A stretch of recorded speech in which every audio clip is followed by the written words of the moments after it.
This is the screencast for the Mashup demonstration. For this project, you will need an archive of headshots where everybody is looking at the camera, nobody is smiling,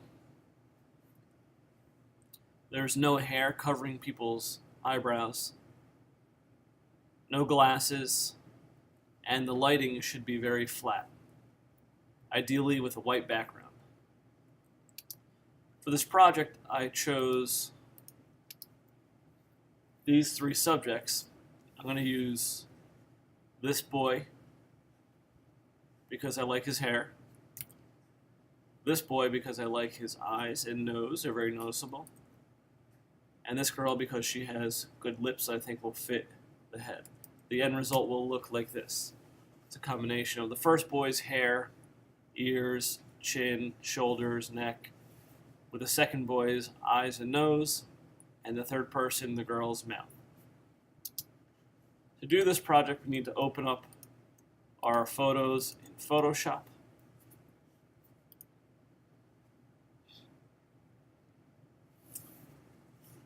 And using the Move tool, drag your subjects onto the picture whose head you're going to use. And don't worry about lining them up right now.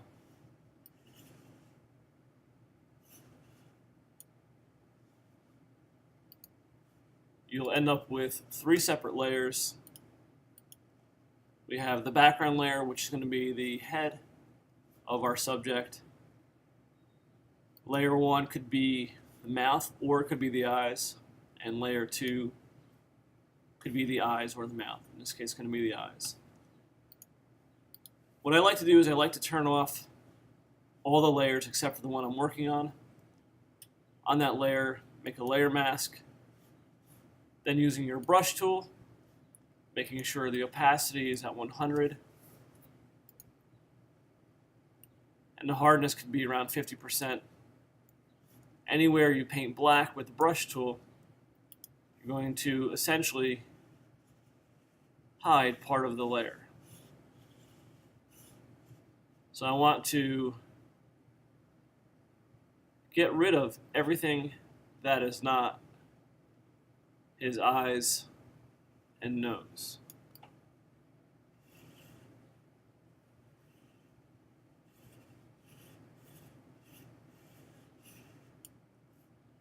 I'm going to turn that layer off and turn on the next layer and repeat the process by making a layer mask, taking my brush tool, and now I'm going to erase everything but her lips.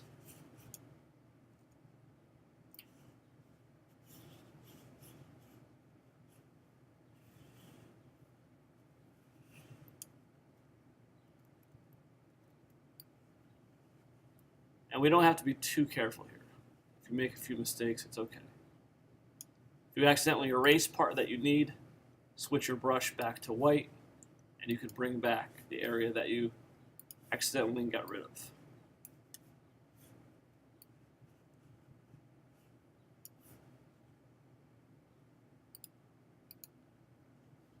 Now it's a matter of navigating your layers at this point. Clicking on the layer for the eyes, I'm going to move them around. Oh, I see there's a part that I missed down there. Go back to my layer mask and just erase that. The brush tool.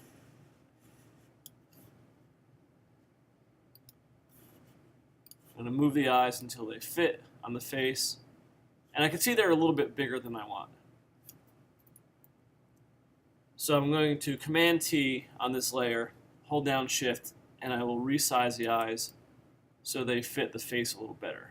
Maybe that's a little too small. When you hold down Shift to resize, it allows you to resize things without constraining the proportions.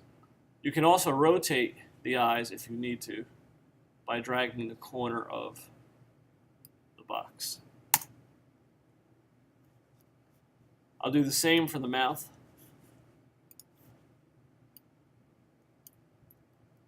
Command T to make the lips a little bit bigger.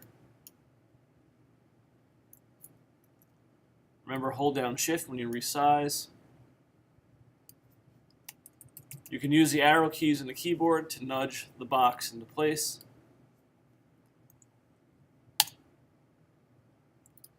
And if we zoom in by using Command plus, you'll notice that our transitions between the different skin tones are very noticeable. The first thing we're going to do to make those less noticeable is we're going to add a black and white adjustment layer and make sure that adjustment layer is on top of all of your other layers. If it's beneath one, it will not make that layer black and white. But by turning everything to levels of gray, it allows us to hide some differences in skin tone. If one layer is a little darker or lighter than the other, you can click on that layer, and using Command L,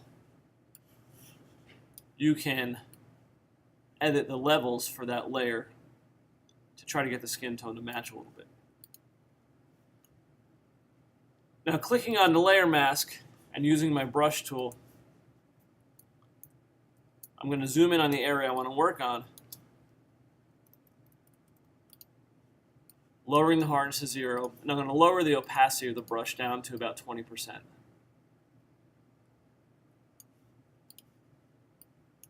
As I use this brush to work on the selection, which is the mouth, you'll see if I shut this layer off.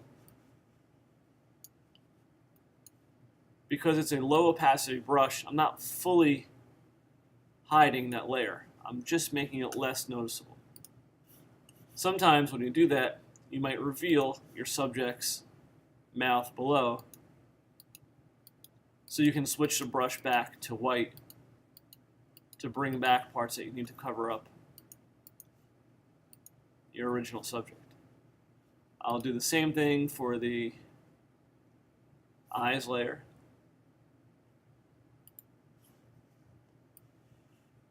Using a low opacity brush, set to black. I'll erase these areas.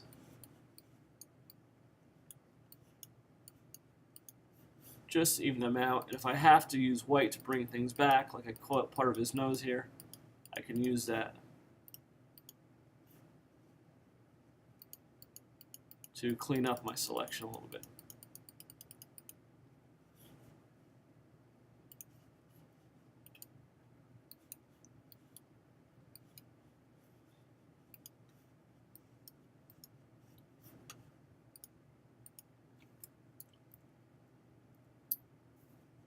The last thing we'll do before we finish is we'll add a levels adjustment layer, and we'll adjust our levels accordingly to make our subject skin tone look normal and accurate. And that's it. Thank you for listening.